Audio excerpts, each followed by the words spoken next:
Hello and very good afternoon, everyone. I'm Sayukta from Bladder Wellness Team, and I'm sure all of you must be doing really good. Today, we are going to discuss a very important topic prostate cancer. Now, prostate cancer is the most common cancer in men after skin cancer and grows quite slowly, and the chance of getting prostate cancer goes up as a man gets older. So, to throw more light on the subject and educate us on what's right for diagnosis and treatment of prostate cancer, today we have with us renowned urologist Dr. Shashank Agrawal from Hyderabad. Dr. Shashank Agrawal, MS General Surgery, DrNB Urology, consultant urologist, and Uro-oncologist. He has 7+ years of experience and he has also done his fellowship in uro-oncology and robotic surgery. He has rich experience in the field of urology and has performed various critical surgeries and treated his patients with utmost care. Let us understand more about prostate cancer from the expert himself. A very warm welcome to you, Dr. Shashank Agrawal. Namaskar. Thank you for the invitation. Thank you. So, doctor, today we are going to talk about prostate cancer. But to start with, first of all, we would like to understand what is prostate gland, where it is positioned, and what's the function, doctor. Yeah, to begin with, I'd like to extend my gratitude to your team for inviting me here on this prestigious forum. So, as you rightly asked, that what is the prostate gland? So, prostate gland is a sex gland which is found only in males. It is not found in females, and its position is just shape is just like a walnut, almond kind of thing, or little larger than that, and it is situated just below the level of the urinary bladder. So the function of the prostate gland is in the normal reproductive system when the males are at in their relatively young. But during the time it gets old, it causes some problems. Okay, right. We have also heard, I mean, we will talk about prostate cancer, doctor, but before that, we have also heard that prostate enlargement, benign prostatic enlargement, is also quite common after a certain age, doctor. Yeah, you have raised a very pertinent and legal point that prostate gland enlarge in size after the age of 50 years or so because some hormonal disturbances occur or changes occur in the male body, in the male physiology, which leads to more formation of the dihydrotestosterone. And under the influence of this hormone, the prostate gland increases in size after the age of 50 years. So, correctly, you have told that benign prostatic enlargement is a disease of older individuals, particularly after the age of 50 years. And now we would like to talk about the topic of the day, topic of the session, prostate cancer. So, doctor, what is prostate cancer and who all are at risk of it? So, as the name itself says, that the prostate cancer means that there is some malignancy or cancer in the prostate gland. Right. So, basically, what we have discussed till now, that the prostate problem is a problem of old age. So, if Right. we'll talk about basically about the what are the risk factors or the persons who are having a higher risk of harboring the prostate cancers, then I would like to say that the men who are more than 50 years. So the older you become, the more the chances of getting the prostate cancer. Number two point is that if there is any risk factors, like if there is any first degree relative, like your father or your brother is having the prostate cancer, or if you are too much obese and unhealthy lifestyle may also lead to increased chances of prostate cancer. Okay, doctor. Now, doctor, what are the common symptoms of prostate cancer? Yeah, so actually, it depends on the stage of the prostate cancer.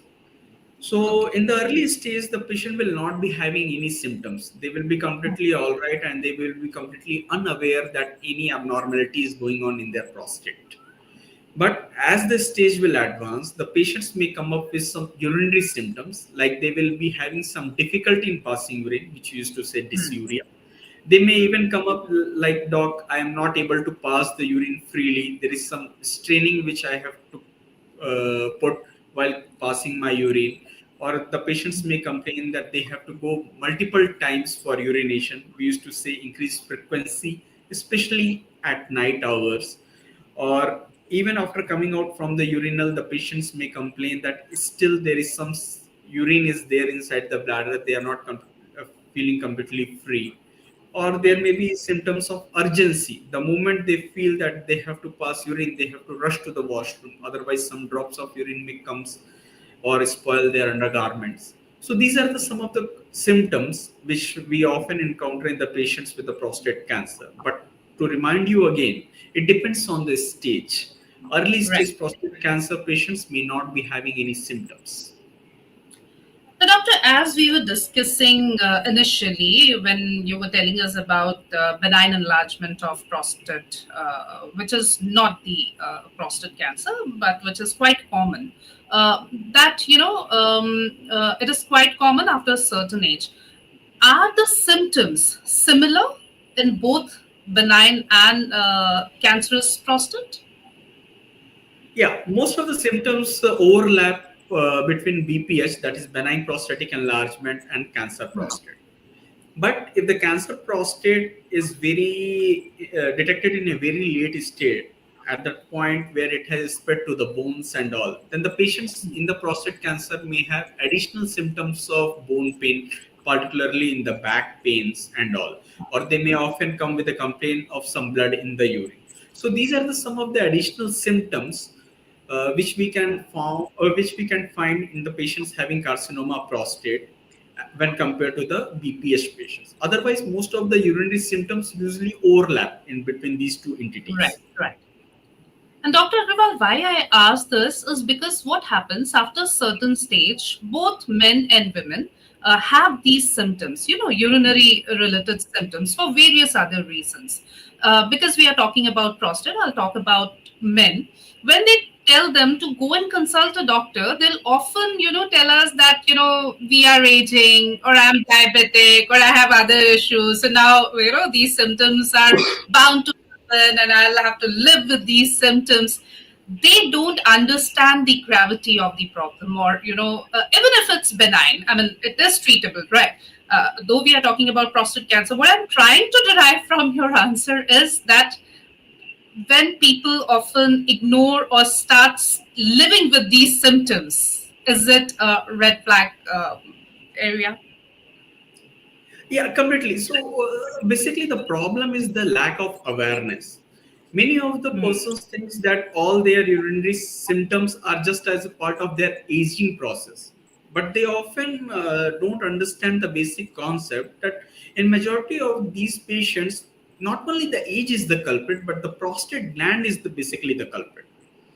So, Right. if they will take care of their prostate gland at a very early age, then they can improve their quality of life without having any major troublesome urinary symptoms. But as you rightly mentioned, that because of the social stigma or because of the lack of awareness or the patient acceptance that these issues are as a process of their aging, they tend to overlook these symptoms, which they shouldn't do ideally. Right. And that is the whole purpose of having this session. So, viewers, in case you have these urinary related symptoms of frequency, urgency, or many times leakage, please don't ignore it, or don't start living with it, assuming that, it is bound to happen. Please go and consult a urologist at least, and then get yourself diagnosed, and then you'll get to know what it is, and everything is treatable. So please, please, please don't ignore the symptom, is the first takeaway, I guess. Now, doctor, moving ahead, when a person comes to you with these symptoms, are there any tests that you normally recommend, or how do you diagnose?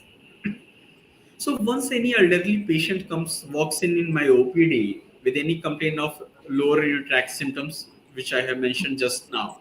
So first of all, I would like to examine him thoroughly. Usually, what your urologist will do, or any urologist will do, that they will insert their finger inside the anal canal of the patient to look for the prostate enlargement. What is the consistency of the prostate?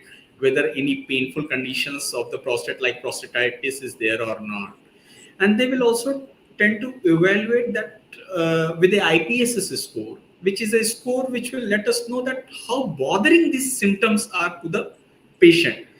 It means if I have to put it in other words, then I can say that I will try to analyze that these urinary symptoms are affecting my patients to what extent, whether they are mildly bothering my patients, moderately bothering my patients, or they are severely bothering my patients. And depending on these things, usually what are the common tests we used to ask for these elderly patients is number one, a uroflowmetry, where we ask the patients to pass the urine on a specific uroflowmeter where we can get certain curves that how well they are passing the urine. Second thing, we usually ask for ultrasound, which will let us know what is the exact size of the prostate, what is going into the bladder, and how much urine is remaining, even the act of passing urine into the bladder. And third thing, we'll discuss in detail with the patient what are the risks and benefits of doing a simple blood test, which is known as PSA, which is prostatic specific antigen. So usually, more likely these three tests, uroflowmetry, ultrasound, as well as PSA test, are being asked from the patient. Hmm. Now, talking about PSA, doctor, because I have heard in Western or say developing countries, it is PSA test is quite mandatory for people after a certain age. They have to go annually for PSA test. What is this PSA test, and can you elaborate about it? Yeah, this is very basic and nice question which you have asked. I must congratulate you first. So PSA stands for prostate specific antigen. It's just a glycoprotein which is being secreted into the blood by the prostate gland, which we have just now discussed. Hmm. So we should keep a very basic thing into our mind that the PSA is organ specific, not the cancer specific. What do I mean by this statement is that PSA levels can increase in many situations. For example, if you are having a big prostate, in that case also the PSA can increase. If you are having some enlargement, that is BPH component, in that case also PSA can increase. If you are having some infections or active infection which is known as prostatitis, in that case also the PSA can increase. And obviously if you are having or harboring some malignancy or cancer within your prostate, in that case also your PSA can increase.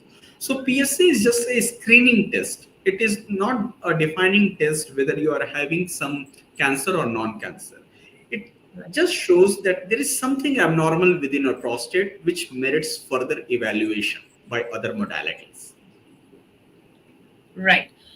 Now, doctor, again talking about the symptoms. Many times, what happens? People don't have any symptoms, and as you have already stated that the symptoms also depends upon the stage of the cancer.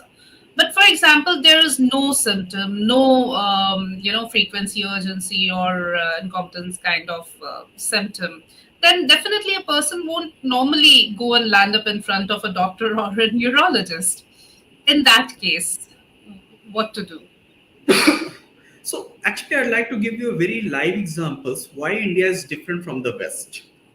So in Yes. the West, particularly in United States and all, majority of their citizens are having the health insurance. So they used to get the health evaluation on a very periodic basis.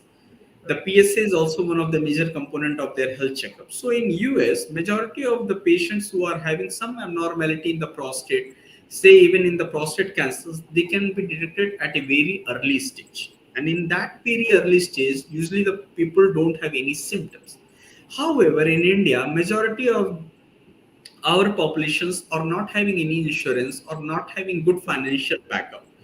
So there is a common mindset that if I am not having any symptoms, it means that I am fit and fine. But this is not the exactly whole scenario. The symptoms will come later in the stage. So some of the biochemical parameters say PSA will get affected at a very early stage too. So you should get evaluated yourself at least on an annual basis, irrespective whether you are having symptoms or no symptoms. Right, right. So taking good care of ourselves and being aware, etc., it all plays a big role in keeping us healthy. Now, doctor, as you said, that family history also plays a role. So, in case father or brother or any close blood relative have history of prostate cancer, of course, the risk increases. In that case, what should the new generation do? I mean, should they approach a urologist early in their lives, or what to do? That is another very important question. So suppose if any first degree relative is being affected by the prostate cancer, if suppose my father is having the prostate cancer, or if my brother is having prostate cancer, or even if my sister is having a breast cancer and all, then the chances of having the prostate cancer in myself will be double fold than the general population. Okay. So, in that case, if the individual is at high risk because of the genetic component of harboring a prostate cancer, then what the all the guidelines says that by the time that individual turn up the age of 45 years, I repeat 45 years, he should get his PSA done as well as distal rectal examination done on an annual basis by an uro-oncologist. Right. I think this is another major takeaway. In case there is a family history of prostate cancer or even breast cancer, right? Correct. Then please go consult a doctor at the age of 45 and get the test done. Yeah, because Um, there is a genetic association between these cancers. And some patients may ask that, Doc, my fathers and brothers are all right. My mother is having this breast cancer. breast So there is cancer. a one gene which is known as BRCA gene. So which is responsible for both the breast cancer in females as well as prostate cancer in males. So that is the importance of having some breast malignancies in the family also, that we cannot ignore it. We have to take it very seriously. Hmm. Doctor, although cancer is a very scary word and it is rapidly, spreading in our society now, we see so many cancer patients in our society, which is very unfortunate. But at the same time, I have heard that prostate cancer has this silver lining. It is said that it is one of the best cancers because it spreads quite, the spreading, that thing is quite slow. Is that true? Would you like to shed some more light over how easily treatable prostate cancer is if it is caught early? Yeah, that's another very good question. Actually, cancer word is just like a myth. We should understand the biology of the cancer. Every cancers behave different. If suppose you have given a glittering example of the prostate cancer, it's a very innocent cancer. It's very slow growing cancer. But an organ which is just adjacent to the prostate, which is urinary bladder, that cancer is horrible. It will not give you the time. So we have to Okay. understand the basic biology of the cancers. Every cancer behave in a different way. So you are completely right. The biology of the prostate cancer is that it's very slow and it takes years to spread. So we used to tell to our patients that if the God Himself comes and asks that you have done sufficient or enormous sin in your life, now I have to give you one cancer, then you should ask for a prostate cancer. Because of the prostate cancers, usually no one dies. The patient can die because of their problems in the heart or their problems in somewhere else, in the respiratory problem, breathing problem, something else. But usually no one dies because of the prostate cancer. So it's a very innocent and slow growing cancer. And how easy the treatment is if it is caught early. And I'm sure as the stage advances, it becomes more difficult to treat. So the treatment of the prostate cancer basically depends on what stage it is. So staging, first the diagnosis of the prostate cancer is being established by the prostate biopsy, and the staging is being done by MRI prostate as well as the PSMA PET CT scan. So a combination of biopsy, MRI, as well as the PSMA PET CT will tell us that what is the exact stage of the cancer of the prostate cancer to a patient. And depending on this staging, will differentiate the patients into low risk, intermediate risk, high risk, and locally advanced risk, as well as metastatic risk. And depending on the stage, we'll tailor the treatment of the prostate cancer. So the range of the prostate treatment of the prostate cancer range from just observation to the robotic prostatectomy to the radiation to the hormone therapy, and majority and many other newer chemotherapy or newer ARPIs, we used to say, newer molecules have come into the picture. They also play an important role in the late prostate cancers. Right. As we are talking about the treatment options, and as we also know, doctor, that you have done your fellowship in uro-oncology and robotic surgery. And whenever we talk about, prostate cancer or prostate surgery, many patients seek latest technologies like robotic surgery. So we would like to know what is the role of robotic surgery in prostate and what is the advantage. Correct. So the spectrum of the robotic surgery in prostate range right from the intermediate risk to the higher risk and even in the selected locally advanced risk of the prostate cancer. Now the people may ask that what is the robotic surgery? So robot is just a tool to which the surgeons, that is we, are controlling. So if we move 1 centimeter, the same amount of movements will be replicated by the robot within the patient body 1 centimeter. If we do the movement of cutting the scissors like this, the same movement will be replicated by the robotic system within the patient body. So we should understand first of all that the robot itself is not doing the surgery. It's man behind the machine, which means that the surgeon who is controlling the robot is doing the surgery. Now the question arises that how robotic system is having the edge over the open surgeries or the laparoscopic surgeries. So the robot comes with certain advantages. With robot, we will be having a greater precision. If we are performing laparoscopic surgeries, then by our human natures, our hand used to feel some tremors or some shaky movements will be there. But the robotic arms are rock solid, so the tremors will not be there. If the tremors are not there, we can do the surgery with more precision. Second thing, what the robot offers is the visualization as well as magnification. So whatever we can't see with our naked eye, we can see with the lens of robot. So we can safeguard the nerves and small vessels and the layers of the fascia while we are performing the prostate surgeries.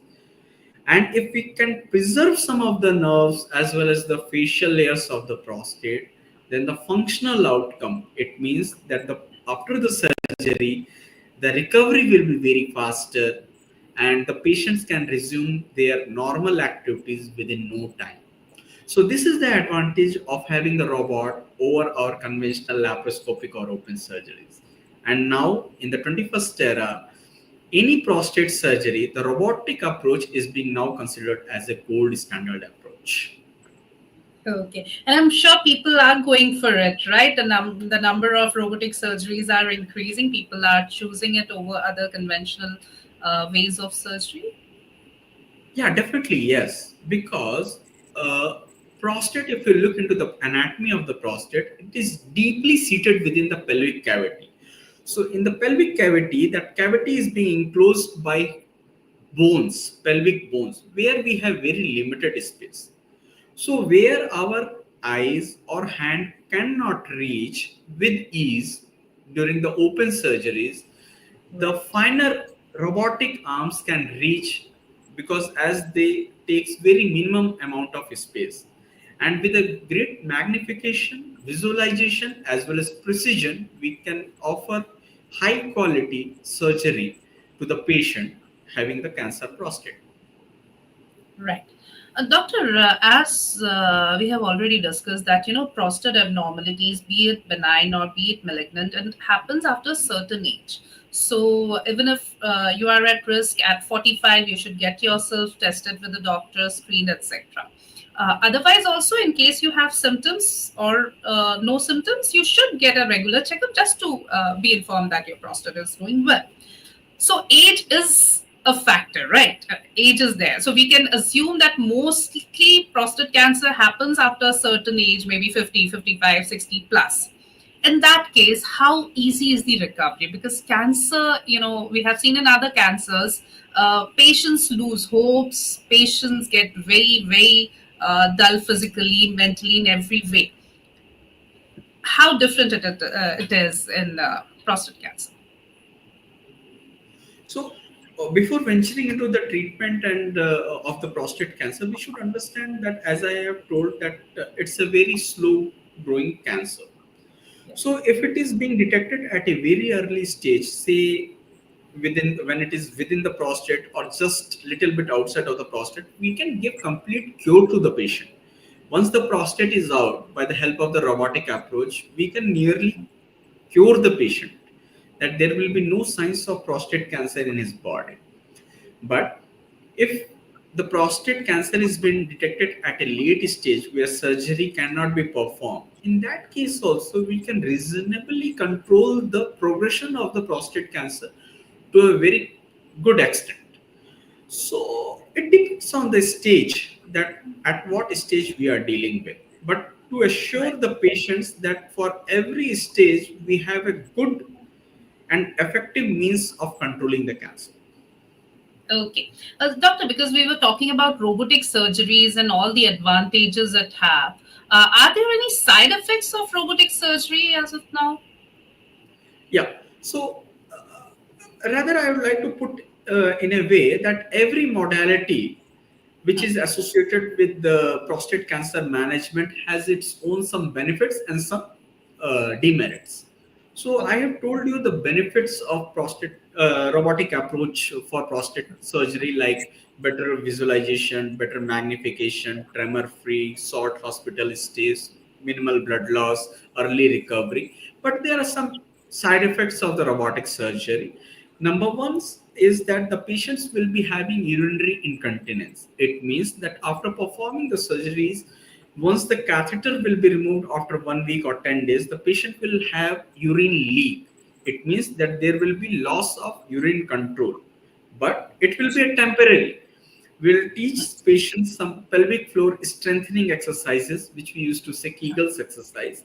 And within 1 to 3 months, more than 90% of the patients becomes pad free. It means that they become totally continent. They have get good amount of control over the urine leak. Second thing is the erections. Like, it depends on the stage of the cancer. If the cancer is in very early stage, then we can safeguard some of the nerves, which helps during the time of the sexual activity, so that after surgery also the patients can have a good and satisfactory intercourse. However, if the disease is advanced, then we have to remove the disease in toto. In that case, sometimes the nerves are also being sacrificed, leading to that the patients will not be having sufficient erections for doing the intercourse. But all these side effects of the surgery are temporary, and there are certain treatments available for these side effects. Okay, right.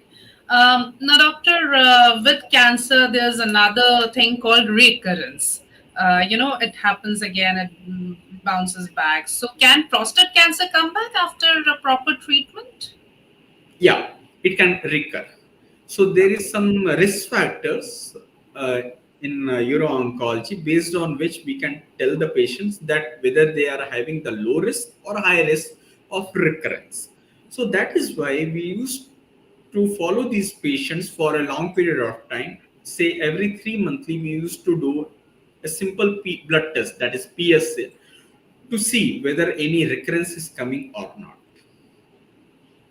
Okay. Doctor, does diet or lifestyle influence prostate cancer risk? Actually, there is no level one evidence that what is the exact causing factors for the prostate cancers. Like, some genetics are there, but apart from that, there is no pinpoint specific cause that this is the reason behind the genesis of the prostate cancer.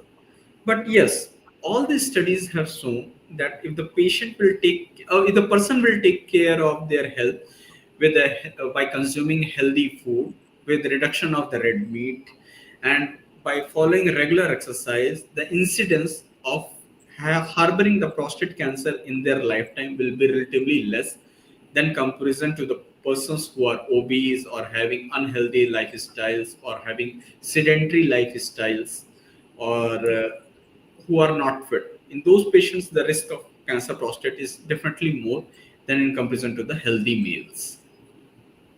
Okay, of course, a good lifestyle, balanced diet, physical exercise, stress-free lifestyle, or good sleep, they all go a long, a long way in maintaining our health barriers. So, of course, it helps. Right. There are so many viewers who are here with their questions. I'll take them one by one. Though most of us we have already discussed, but I think they have joined late. So, if you can quickly answer them, Doctor. Jan Deshmukh is here. Is obesity linked to prostate cancer? Yeah, there are some reports which showed that there is a direct association between high incidence of prostate cancers in the obese men. So definitely there is some metabolic abnormality which goes inside the patient body, which triggers the formation of the prostate cancer in the obese men. So Mr. Oh, Deshmukh has asked the right question. What I think. yes. Shrikant Donthuri is here. His question is, what does screening for prostate cancer involve? So screening will be done by the urologist or uro-oncologist, and they will ask for two things basically. One is prostate-specific antigen, which is PSA in your blood, and they will do the distal rectal examination. It means the surgeon will put the finger in the anal canal to evaluate the prostate gland, and these two are the basic screening test for the prostate cancer. And I'd like to share a very interesting point that unlike in the West, where the normal cutoff of the PSA is being taken as 4, in Indian scenario, what we have found in multiple studies that our PSA's cutoff should be relatively less. So it should be close to 3 or 3.5. So if the person is having 3 or 3.5, the treating urologist should be little bit aggressive in hunting for prostate cancer if there is any. Any reason for that, doctor? Why are the standards different? So Environmental or any other? correct. So there are some racial disconcordance are there between the Americans, Asian, Caucasians men. So means one size does not fit all. So Right, what is happening? Unfortunately, in India, we don't have a robust research program, unlike in the West. right. But at the same time, we cannot blindly follow the Western guidelines. We have to check or put the Western guidelines as per our own scenario. Hmm, true. There's Payal Gaggar. Her question is, what is the recovery time after robotic prostate cancer surgery is done? So one of the major advantages of having the robotic surgery done is that the hospital stay is very less and there is a very quick recovery because we used to give very minute incisions, say 1 centimeter or 2 centimeter. So the recovery will be very fast. But usually the patients usually have the catheter for 7 days. So after 7 days, once the catheter is out, the patient can do the work. They can resume their normal work in no time. So the recovery after the robotic surgery is very fast and very quick. Unlike in radiations, the patient has to come for a month or so for taking the radiotherapy. And contrary to that, the robotic surgery's recovery is very fast. Okay. Now, Dr. Agrawal, because you have been practicing for so long, and when you see, patients coming to you after a long gap or after, going for various other therapies or other experimentations, home remedies, DIYs to control their symptoms, or they were too hesitant to discuss about it, and they came to you quite late. What is your general advice when you see patients that you should come, please not hesitate, come and at least get yourself checked once? What is your normal advice like for people? So my general message will be that prevention is better than cure. Or everything is completely curable if they are being diagnosed in a very early stage. So Right. get yourself checked. God forbid, nothing should happen to you. But if unfortunately, if anything happens, it will be detected at a very early stage, and 100% curable, treatable options will be offered to you. So get rid of the problem when they are in early stage rather than suffering from them when they are at late stage and once you are at older age also. Mm. Yeah, I think because as you said, if it is caught early, it's quite easy to treat it, and nobody dies from prostate cancer, which is such a big relief. The simple sentence, because otherwise, cancer, as we were discussing, is a very But if we scary can thing. diagnose the prostate cancer at a very early stage, then the quality of life which we are giving to the patient will Hmm. be phenomenal, different what we are not giving by neglecting the treatment.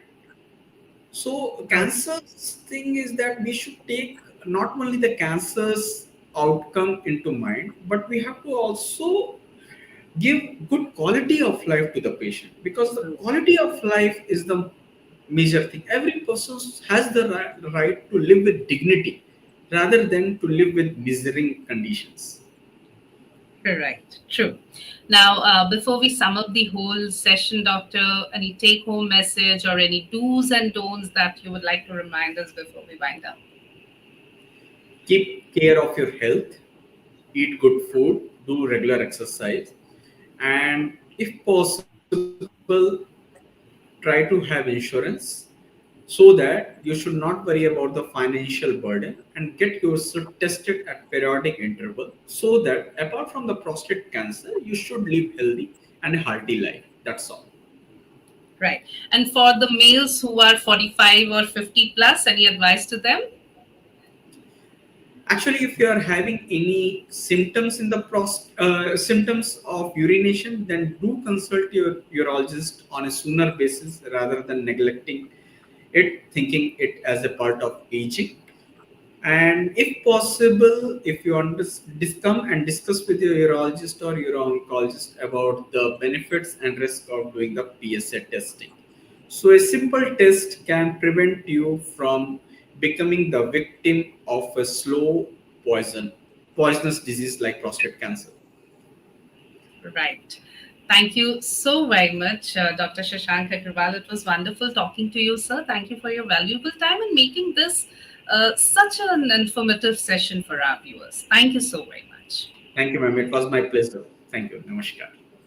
Namaskar, Doctor, and viewers. Thank you for your excellent participation. For more information and updates, stay connected to our FB page, Bladder Wellness. We are also available on YouTube, Twitter, and Instagram. And do take care of yourself. If you are a male or 45 or 50 plus, please go and consult your urologist in case you have these urinary related symptoms. Otherwise, also in case of any symptom, please consult the right person, which is the qualified, doctor of. That uh, part of our body. Take care of yourself. That is really important. Thank you and have a great day ahead. Goodbye.